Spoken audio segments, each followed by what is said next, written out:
Kamusta na po si VP Sara?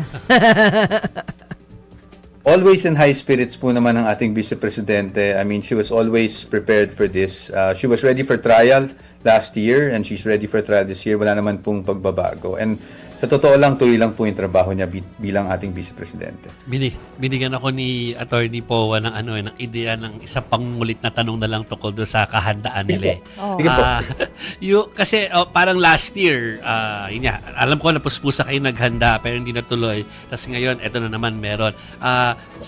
Dahil gawaan na naman talaga kayo sanay dyan dahil kayo yung mga lawyers. Ano yung magkaiba ba yung pakiramdam? Pakiramdam nyo mas matutuloy yung ngayon o talagang last year parang naisip parang dito matutuloy? Ngayon ba meron pakiramdam na gano'n?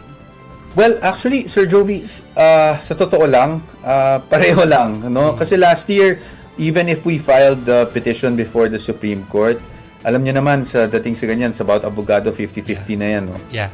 So, hindi natin alam paano mag-decide the Supreme Court, even if we really felt confident with our position. So, we really prepared for trial. At the Vice President herself wanted us to go to trial, in fact, no, para masagot na lahat ng allegation. So this year, masasabi ko, alam nyo, you might say it's a safe answer, pero yun po yung totoong nararamdaman ko na pareho lang we're doing the same preparations. In fact, hindi natigil yung preparations namin dahil we really anticipated kahit na nung nagkaroon ng favorable decision sa Supreme Court, talaga namang babalik at babalik yung mga impeachment complaints na yan. So, hindi naman po naputol yung coordination at regular meetings ng defense team. So, sa ngayon, sa totoo lang, masasabi ko sa inyo, pareho lang po talaga yung naramdaman natin. And we just wanted to assure ang ating mga kababayan, especially those who support the Vice President, na ready naman po tayo sagutin lahat ng mga paratang na yan.